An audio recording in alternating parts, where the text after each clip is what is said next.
I get asked quite often on my travels about the very many and varied modifications that I've done to this bike and bikes in the past. I tend to not be able to leave the bloody things alone. So today, and it's in the case of this bike, but it will apply to others, I'm going to kind of run through the big ones.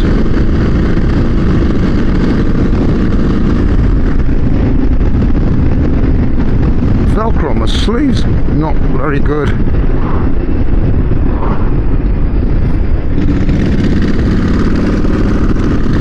Right, yeah, so let's go through the what I'd call the more essential ones, the ones that make a difference to the manner of the bike, the way it handles.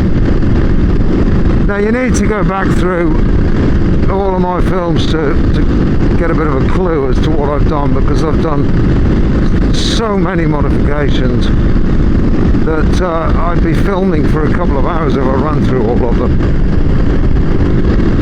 and I'm not going to be filming for a couple of hours.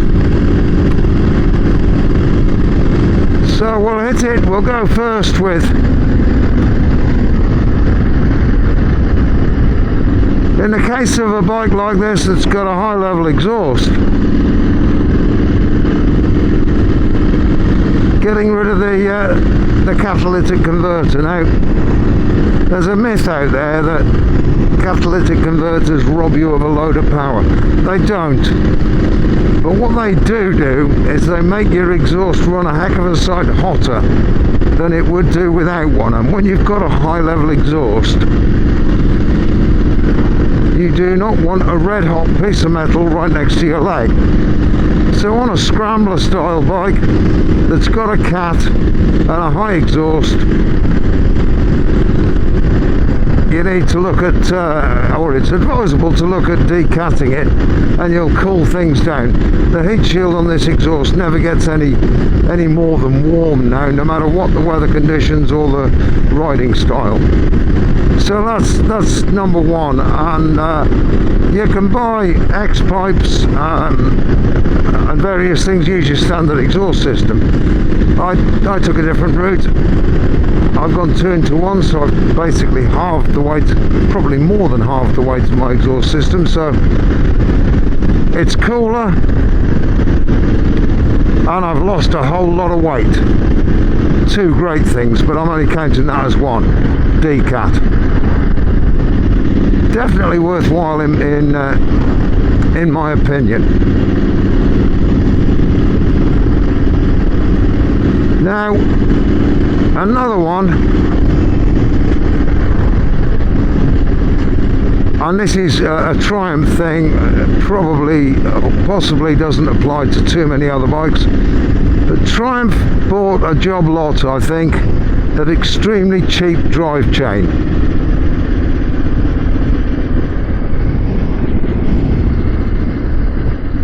Now I waited a while, but my chain was worn out by the time it got to sort of 10,000 miles, which it bloody well shouldn't have been.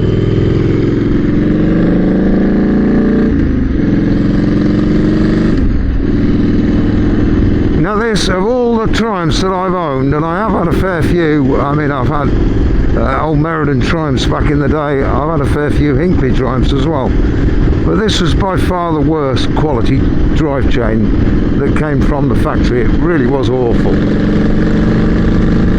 Now I went over the top of it because the sprockets weren't actually badly worn, but I did chain and sprockets. and the difference, it just feels smoother. The old chain was developing seized spots, hard, like hard bits, and it was kind of droning as you went along, particularly at low speed. You noticed that. It's different now. You don't feel the drivetrain at all. So certainly in the case of the Triumph T100 Scrambler, I can't speak for all the rest of them, but I would change the drive chain. The original is dreadful cheap quality. Those cyclists in the wrong place at the wrong time.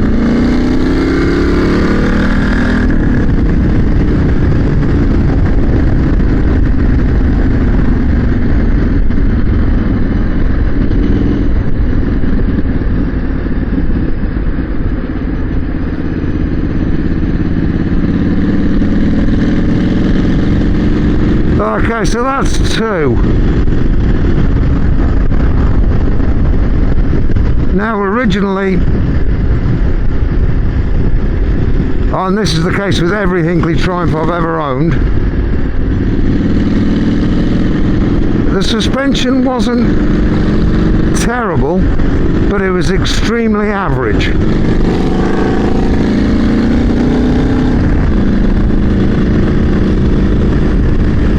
Now I've been upgrading suspension on bikes for forever. In the case of some, all it takes is slightly heavier fork oil, different rear shocks,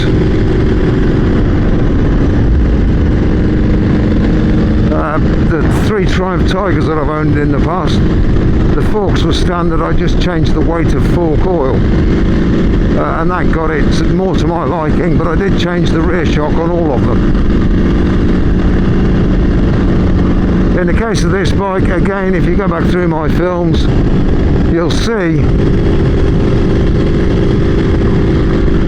the internals of the front forks are different, are altered.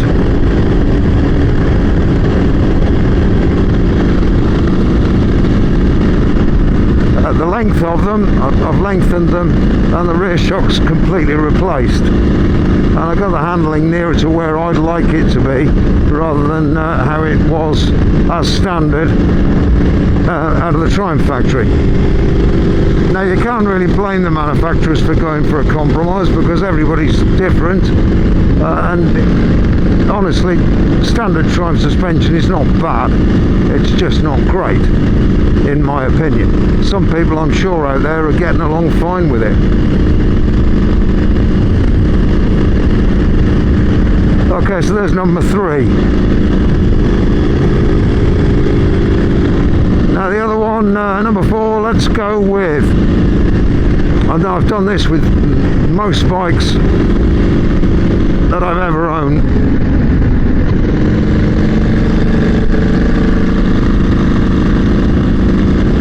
K&N air filter. Doesn't have to be K&N, but basically a reusable, oilable filter, air filter.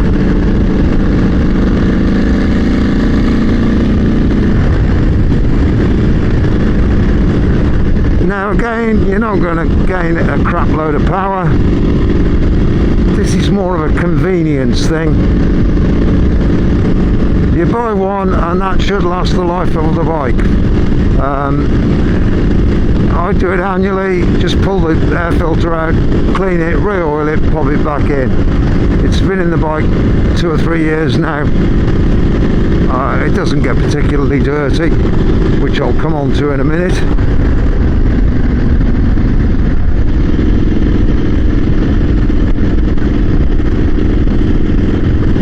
But it costs a lot of money. It costs probably 3 or 4 times the amount that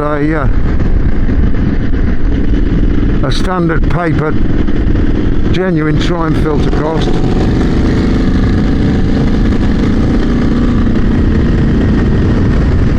But I've got that Well, on mileage I won't have got my money back, but given that I take it out and clean it every year and re-oil it,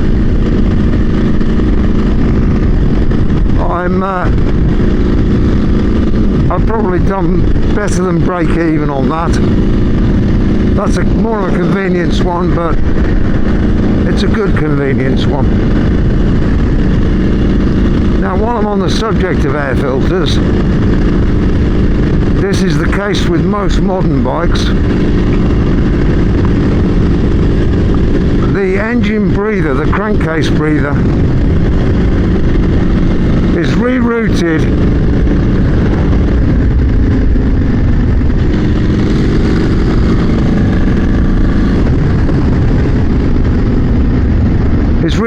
through, well, that was very kind of him.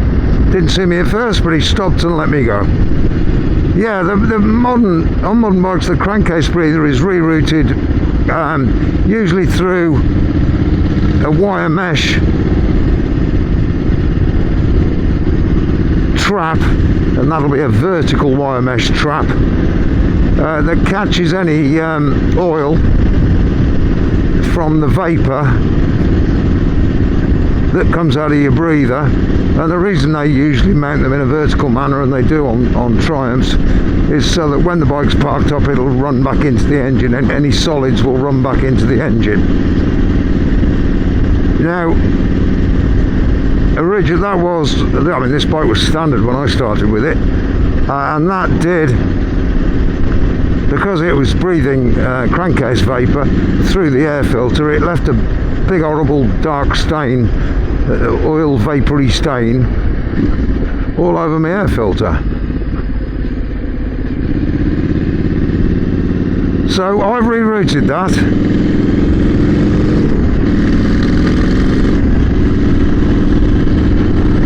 And now my crankcase breather breathes to atmosphere. So that sticks out the back of the bike and it breathes to atmosphere.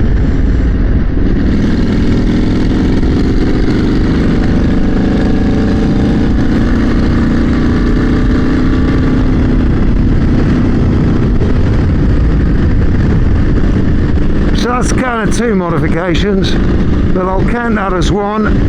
And for the last one in my top 5, again, this is not going to apply to all bikes, but the age of this, it would be, the lighting on it was a combination of LED and incandescent filament lamps. Now, this isn't so much for efficiency of lighting, brightness of lighting, although it is an improvement. But a lot of it's down to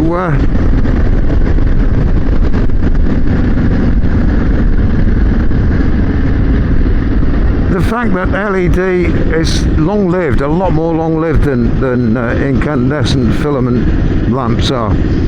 So the likelihood of me being stuck out on a trip, on a journey somewhere, and blowing an indicator lamp or headlights or tail lights or anything is considerably slimmer than it would be with LEDs, and this bike is now converted to full LED.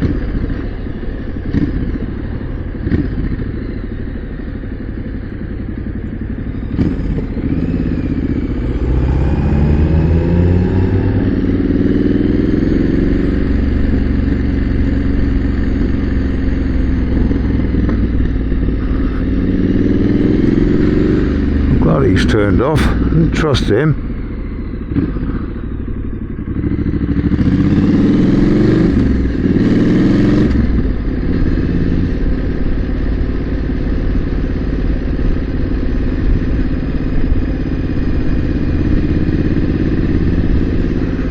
Oh, do you know what I've forgotten today? It's Newport Carnival.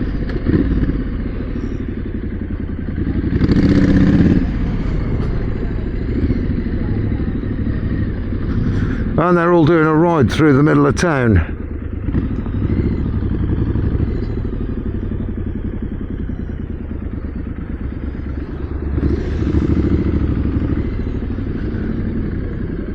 Which I'm not going to be partaking in, but